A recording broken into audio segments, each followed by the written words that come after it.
Big patch today. It's going to be an extra long one, which means you got to find something else to do today. Get some work done. Kiss your children for the first time in a month. Tell your wife hello. Whatever you got to do, because today is the final patch before midnight officially goes live. And y'all know once that happens, you're going to degen your lives away in this game once again. So an 8-hour maintenance today. What exactly is happening? Well, quite a bit is going on today with the patch. We got all kinds of shit, including class updates, massive amount of class updates. I mean, out the ass. This is going to be the final iteration of what your classes are going to look like and play like heading into midnight. So one thing you're going to want to do after these patch goes live is actually test out your class. Maybe run some dungeons, see how the rotation feels, because this is a big change for everybody. Every single class is being affected today.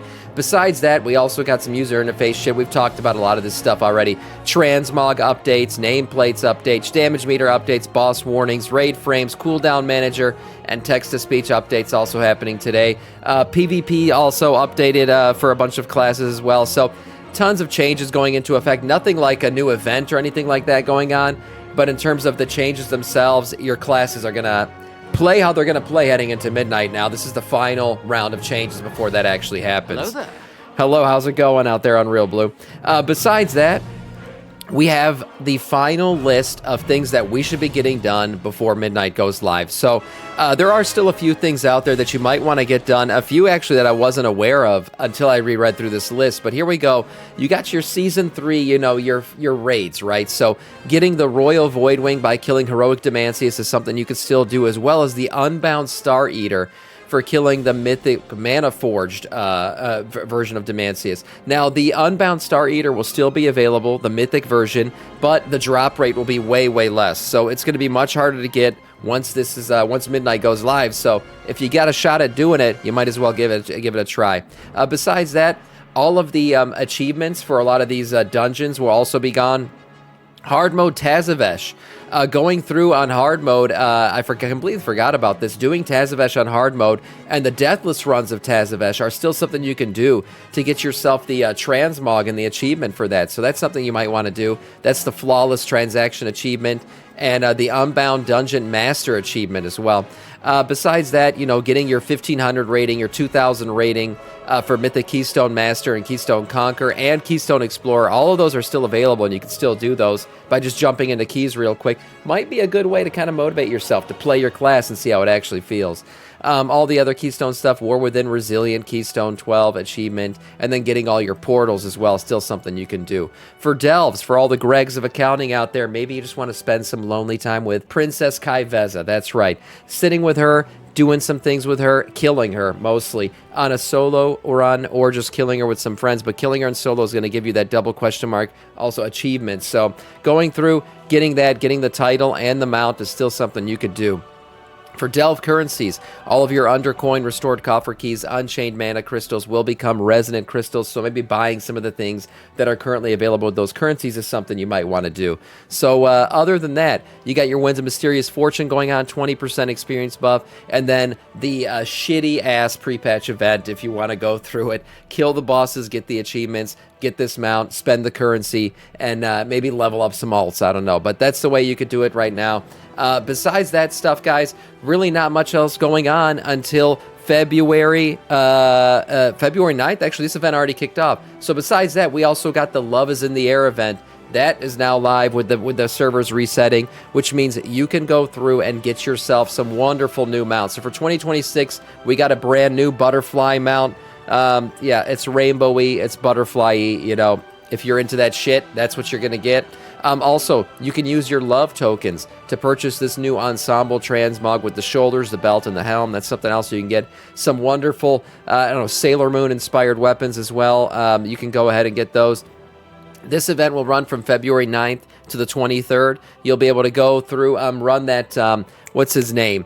Go kill that apothecary guy and get yourself the loot. That will give you that little loot box at the end that gives you a chance to get this this mount here. You can do that once a day. And then obviously the transmog and everything from the currencies. So yeah, Love is in the Air, something for you to do. Also, all the previous stuff is still available. As I said, the Crown Chemical Co. That's the thing you'll be able to run. Give yourself a chance at the Broom, some of these pets and old transmogs as well from the previous iterations of this event.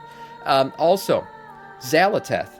That's right. If you're into Xalamami, Xal'atath, whatever you want to call her, there's a really cool new cinematic that dropped just yesterday. I already checked this thing out.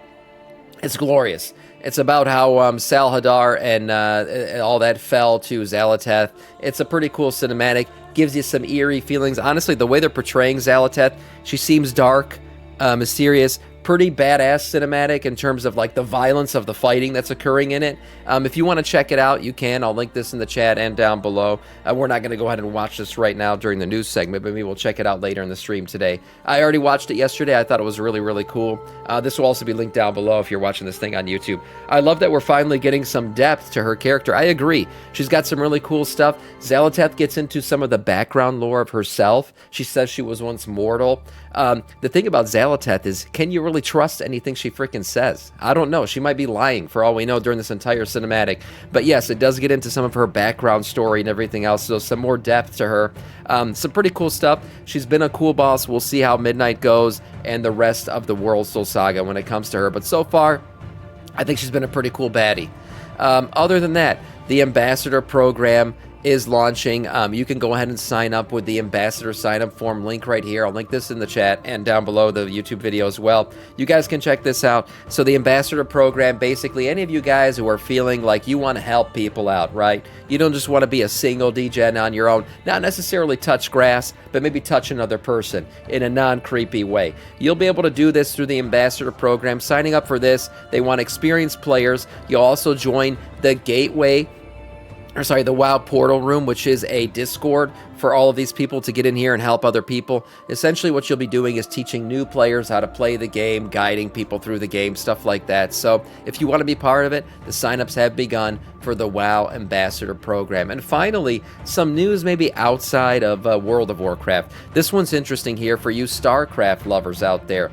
Yes, it turns out that Nexian, a South Korean developer, has won kind of the bidding war to take over the Starcraft IP. So they will be making a new Starcraft game. Now, what this Starcraft game is, nobody knows, but they officially have the rights to develop a game under the Starcraft IP. I've said it before, I think Starcraft is ripe for some kind of like massive shooter game, kind of like, God, what was that fucking game called where people were dropping down from the sky and then just killing mobs of aliens constantly? I can't remember what it's called right now. It's Helldivers, right? Something like, yeah, I think that would be a great version of StarCraft to be able to play like that. But Blizzard themselves are working on a StarCraft shooter. That is in development. That has been confirmed by Blizzard. That is opposite and separate from whatever this Korean publisher is going to do. I don't know if they're going to make some kind of gacha mobile game or something. But as of right now, Blizzard is working on something for StarCraft. Maybe we'll get an announcement for it in BlizzCon. But at the same time, this Nexon South Korean publisher is also making it. Yeah, Helldivers 2, maybe. Korea isn't... Korea can't quit Korea loves StarCraft. They do. So if anybody is going to be given the rights to StarCraft IP outside of Blizzard and you could trust them with it, I would think it would be a Korean developer. Because yes, Korean loves StarCraft. It's like they can't get their PP out. They don't want to pull out. They want to stay inside of StarCraft for the rest of their lives. And that's a good thing for the game, because if anybody would know how to make another StarCraft game, I would expect it to be somebody from South Korea. So there you go. South Korean developer, StarCraft IP continue forward. And for WoW, big maintenance day, final patch before midnight, and that is all in terms of news.